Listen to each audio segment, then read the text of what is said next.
الرحیم قال رسول اللہ صلی اللہ علیہ وسلم المسلم اخو المسلم او کما قال رسول اللہ صلی اللہ علیہ وسلم۔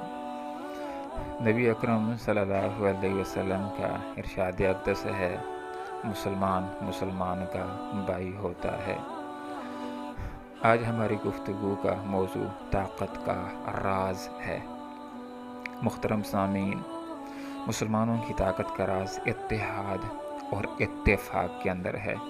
مسلمان جس قدر مل جل کر کے رہتے ہیں، دل لگا کر کے رہتے ہیں، اکٹھے رہتے ہیں، یہ ہمیشہ طاقت کے اندر ہوتے ہیں اور غلبہ پاتے ہیں۔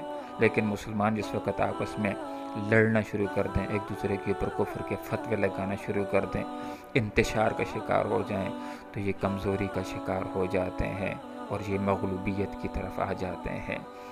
مسلمانوں کے اتحاد اور اتفاق کے بارے میں اللہ رب العالمین نے قرآن مجید عظیم الشان کے اندر ارشاد فرمایا، وَاعْتَصِمُوا بِحَبْلِ اللَّهِ جَمِيعًا وَلَا تَفَرَّقُوا۔ اے وہ لوگوں جو ایمان لائے ہو، اللہ کی رسی قرآن کو مضبوطی سے تھام لو اور تفرقوں کے اندر نہ پڑو۔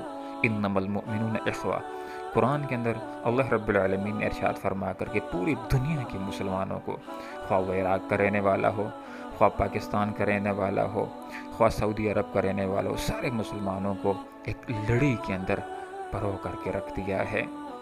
نبی اکرم صلی اللہ علیہ وسلم نے فرمایا، المسلم اخو المسلم، مسلمان مسلمان کا بھائی ہوتا ہے۔ ایک حدیث کے اندر مسلمانوں کے باہمی اتحاد اور تعلق کے لیے آپ صلی اللہ علیہ وسلم نے ارشاد فرمایا کہ ایک مسلمان کے دوسرے مسلمان کے اوپر 6 حقوق ہوتے ہیں، اور فرمایا پہلا حق یہ ہوتا ہے کہ جب اس سے ملے تو اس کو سلام کرے۔ دوسرے نمبر کے اوپر آپ صلی اللہ علیہ وسلم نے فرمایا کہ جب اس کو دعوت دے تو اس کی دعوت قبول کرے، بشرطے کہ اس کا رزق حلال کا ہو۔ تیسرے نمبر کے اوپر آپ صلی اللہ علیہ وسلم نے ارشاد فرمایا کہ جب اس کو چھینک آئے اور الحمدللہ کہے تو اس کے لیے دعا کرے، یرحمک اللہ کہہ دے، اور چھینکنے والا یہدیکم اللہ و یصلح بالکم کہہ دے۔ اسی طرح مسلمان کا مسلمان کے اوپر یہ حق بھی ہوتا ہے کہ جب اس سے خیر خواہی طلب کرے تو یہ اس کے ساتھ خیر خواہی کرے۔ اور 5 بات یہ ہے کہ جب مسلمان بیمار ہو جائے تو یہ اس کی عیادت کو جائے۔ اور مسلمان کے اوپر چھٹا حق یہ ہے کہ جس وقت یہ دنیا سے رخصت ہو جائے تو وہ اس کے جنازے اور کفن دفن کا اہتمام کرے۔ آپ صلی اللہ علیہ وسلم نے حجۃ الوداع کے موقع کے اوپر فرمایا تھا، آپ صلی اللہ علیہ وسلم نے لوگوں سے ارشاد فرمایا کہ لوگوں، تمہارے خون، تمہارے مال اور تمہاری عزت اسی طرح محترم ہے جس طرح یہ دن، یہ مہینہ اور یہ شہر محترم ہے۔ اور پھر آپ صلی اللہ علیہ وسلم نے فرمایا، لوگوں، کیا میں نے تم تک اللہ رب العالمین کا دین پہنچا دیا ہے؟ لوگوں نے کہا پہنچا بھی دیا ہے اور پہنچانے کا حق بھی ادا کر دیا ہے۔ پھر آپ صلی اللہ علیہ وسلم نے فرمایا، لوگوں دیکھنا، میرے بعد کافر نہ ہو جانا کہ ایک دوسرے کی گردنوں کو مارنے لگو۔ مسلمانوں کو مارنا، یہ تو ایک مسلمان یہ کام کرنا شروع کر دے تو یہ کافرانہ روش ہے۔ مسلمانوں کا کام مسلمانوں کا خون بہانا نہیں ہوتا، بلکہ ان کے خون کا تحفظ کرنا ہوتا ہے۔ ایک حدیث کے اندر آتا ہے، آپ صلی اللہ علیہ وسلم نے ارشاد فرمایا کہ مومن کا آئینہ ہوتا ہے، مسلمان کا بھائی ہوتا ہے، اس کو بربادی اور تباہی سے بچاتا ہے اور پیٹھ پیچھے اس کی حفاظت بھی کرتا ہے۔ اگر مسلمان کے پیچھے کوئی غیبت کرنا شروع کر دے تو یہ اس کے اندر شامل حال نہیں ہوتا، بلکہ موضوع کو تبدیل کرنے کی کوشش کرتا ہے۔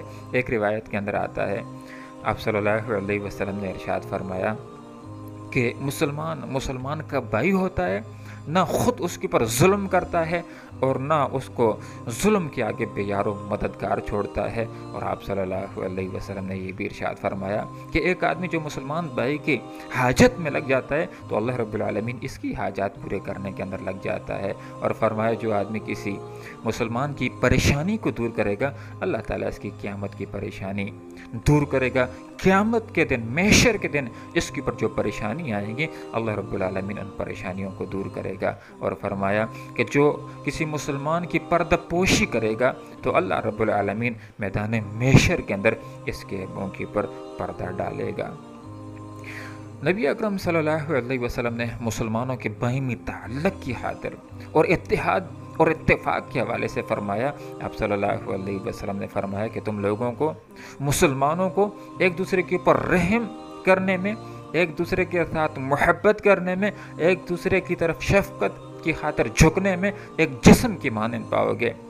جس طرح جسم کے ایک حصے کے اندر تکلیف ہوتی ہے تو باقی اعضاء بھی بے خوابی کے اندر، بخار کے اندر، تکلیف کے اندر اس کا ساتھ دیتے ہیں، اسی طرح ایک مسلمان کے اوپر اگر کوئی تکلیف آ جائے تو دوسرے مسلمانوں کو اس کو محسوس کرنا چاہیے اور اس کو تکلیف کو دور کرنے کے لیے، اس کی تکلیف کو دور کرنے کے لیے پوری طرح سے کوشش کرنی چاہیے۔ جس طرح کہ علامہ اقبال رحمہ اللہ نے فرمایا تھا، چوبے کانٹا جو کابل میں تو ہندوستان کا پیر و جواں بہتاب ہو جائے۔ ایک روایت کے اندر آتا ہے، آپ صلی اللہ علیہ وسلم نے ارشاد فرمایا کہ مسلمانوں کی مثال ایک عمارت کی طرح ہے کہ جس طرح عمارت کا ایک حصہ باقی حصے کی تقویت کا باعث بنتا ہے، اسی طرح ایک مسلمان کو دوسرے مسلمان کے لیے تقویت کا، مضبوطی کا باعث بننا چاہیے۔ ایک روایت کے اندر آتے ہیں، آپ صلی اللہ علیہ وسلم نے ارشاد فرمایا کہ مسلمان بھائی کی مدد کرو، خواہ ظالم ہو یا مظلوم ہو۔ صحابہ کرام رضوان اللہ تعالی علیہم اجمعین نے ارشاد فرمایا، اللہ کے رسول، مظلوم کی مدد کرنا تو سمجھ میں آتا ہے، یہ ظالم کی مدد ہم کیسے کریں گے؟ تو نبی اکرم صلی اللہ علیہ وسلم نے فرمایا، ظالم کو ظلم سے روک کر، ظالم کو ظلم سے روکنا یہ اس کے ساتھ مدد ہے، اس لیے کہ ظلم کرے گا تو گناہگار ہوگا اور اپنے آپ کو مستحق عذاب بنا لے گا۔ محترم سامعین، آپ صلی اللہ علیہ وسلم نے باہمی تعلق کی خاطر یہ بھی ارشاد فرمایا، آپ صلی اللہ علیہ وسلم نے فرمایا کہ مسلمان کے لیے یہ بات جائز نہیں ہے کہ دوسرے مسلمان سے 3 دن سے زائد قطع تعلق کر دے کہ آپس میں ملیں تو یہ ادھر منہ کر لے اور وہ ادھر منہ کر لے۔ اس میں بہتر یہ ہے، ان دونوں کے اندر بہتر وہ ہے جو سلام کے اندر پہل کرنے والا ہے۔ حدیث کا مفہوم یہ کہ جو صلح کے اندر اور سلام کے اندر پہل کرے گا وہ دونوں کے اندر بہتر انسان ہوگا۔ اللہ رب العالمین سے ہم دعا کرتے ہیں کہ اللہ تعالیٰ مسلمانوں کو باہمی اتحاد اور اتفاق کی دولت سے مالا مال فرمائے۔ اللہ تعالیٰ مسلمانوں کے حقوق کو ادا کرنے کی توفیق عطا فرمائے۔ اللہ عمل کی توفیق عطا فرمائے۔ وآخر دعوانا